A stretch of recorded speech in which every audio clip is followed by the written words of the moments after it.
ঢাকা বিশ্ববিদ্যালয় থেকেই অচিরেই ব্যর্থ স্বরাষ্ট্রমন্ত্রী। হ্যাঁ, 7 দিনেই বোঝা গেছে যে তিনি কি পারবেন। শিলং ফেরত ভারতের ট্রেনিং প্রাপ্ত জনাব সালাউদ্দিন আহমেদের পদত্যাগের দাবি উঠবে, লিখে রাখেন। বিএনপি সরকার গঠন করার পরে মনে হচ্ছে তারা বাংলাদেশের মানুষের উপরে অর্থাৎ জনগণের উপরে প্রতিশোধ নেবার একটা খেলা শুরু করেছে। কিভাবে তারা জনগণের উপরে প্রতিশোধ নিচ্ছে এটি আমি আপনাদের একেবারে হাতে কলমে বুঝিয়ে দিচ্ছি। আমাদের মাননীয় স্বরাষ্ট্রমন্ত্রী অলরেডি ঘোষণা দিছে 1202 জনকে রিলিজ করা হবে, মুক্ত করে দেওয়া হবে জেলখানা থেকে। এরা কারা আমি জানি না। আচ্ছা, ধরে নিলাম এরা কোনো অপরাধ করে নাই। আইন কেন এতদিন ছাড়লো না? আইন কি করলো? আইন কেন হুকুমের জন্য অপেক্ষা করলো? উনি স্বরাষ্ট্রমন্ত্রী কবে হবে, তারপর উনি অনুমতি দিবে, তারপর ওনারা ছাড়বে। এটা কি আইনে লেখা আছে? কি অবাক কাণ্ড দেখেন।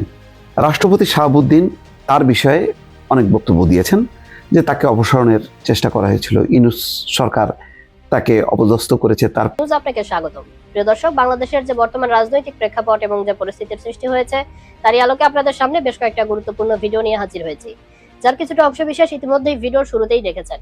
তো দর্শক, ভিডিওর শুরুটা দেখে কিন্তু বুঝতে পেরেছেন যে আজকে নিউজটা ঠিক কতটা গুরুত্বপূর্ণ এবং ঠিক কোন বিষয়টাকে ইঙ্গিত করছে। তাই বলবো, যারা ভিডিওটি অন করেছেন না টেনে সম্পূর্ণ নিউজটি মনোযোগ সহকারে দেখুন। ঢাকা বিশ্ববিদ্যালয় থেকেই অচিরেই ব্যর্থ স্বরাষ্ট্রমন্ত্রী।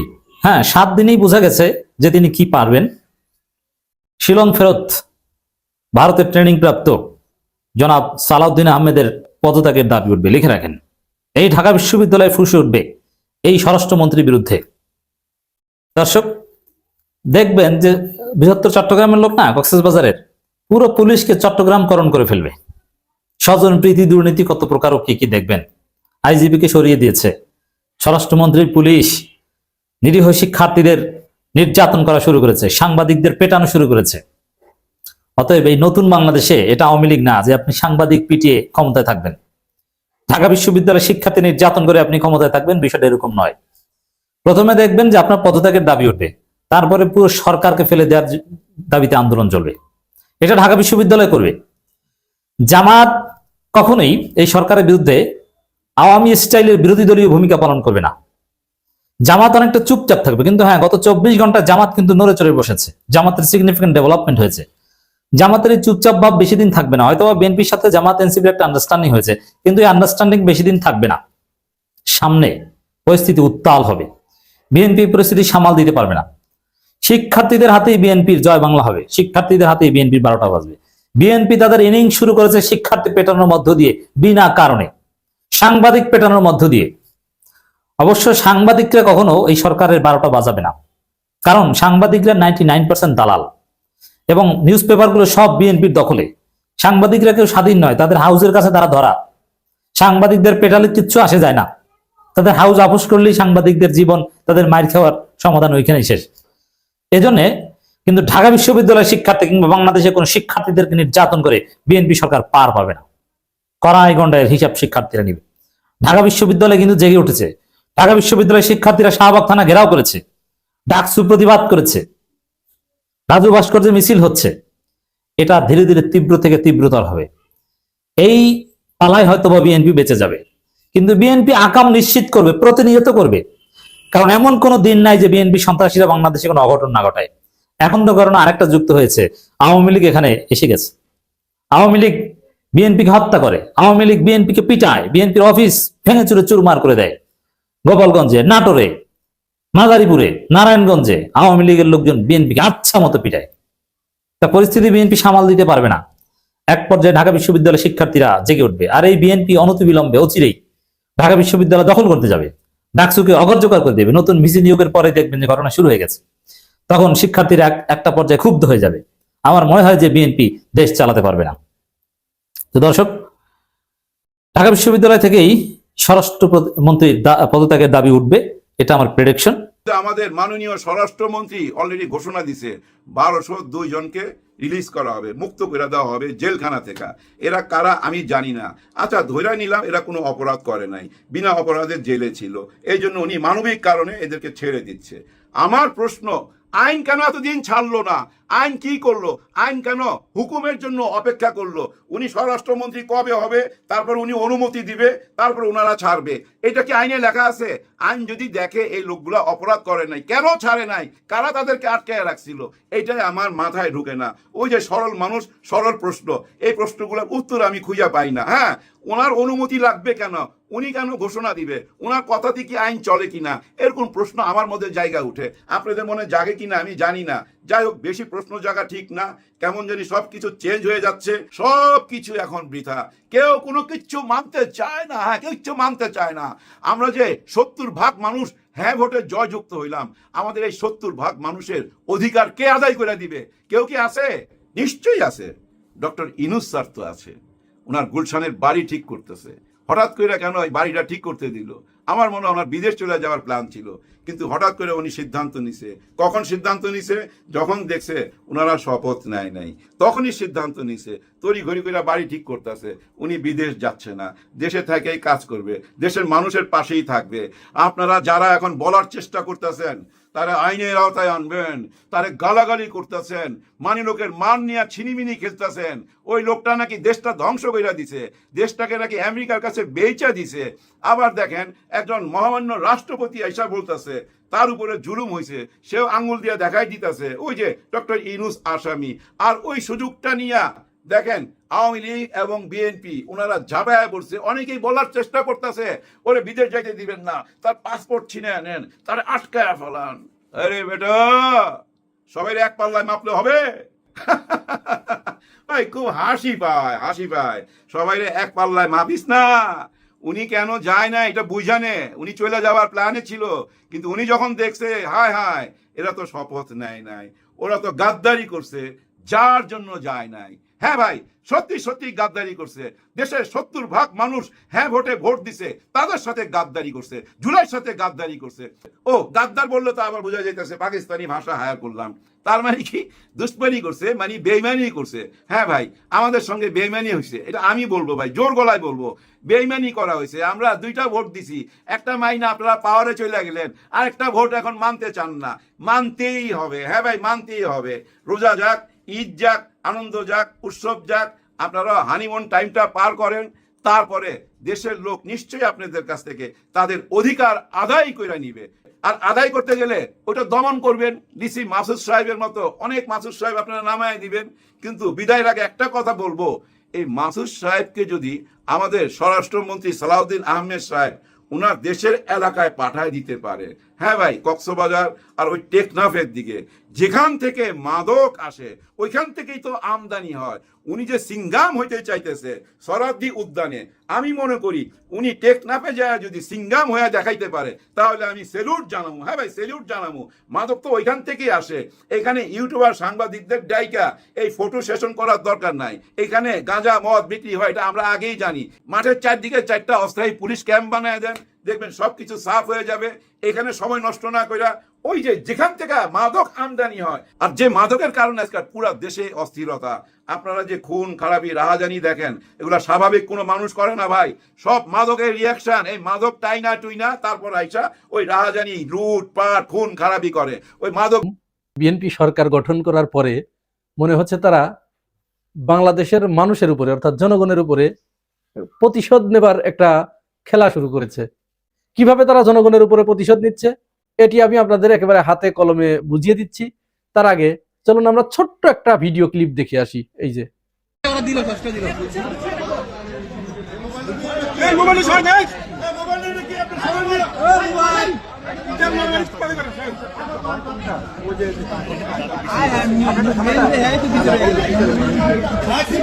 কি দেখলেন এখানে, চিনতে পারছেন কারা এরা? আমি বলে দিচ্ছি, ইনি হচ্ছেন আন্তর্জাতিক অপরাধ ট্রাইব্যুনালের নবনিযুক্ত চিফ প্রসিকিউটর জনাব আমিনুল ইসলাম। একে কি দেখে আপনারা চিনতে পেরেছেন? কোনটা আমিনুল ইসলাম এটা কি চিনতে পেরেছেন? এটা এই ভিডিও দেখে মোটেই চেনা যাচ্ছে না।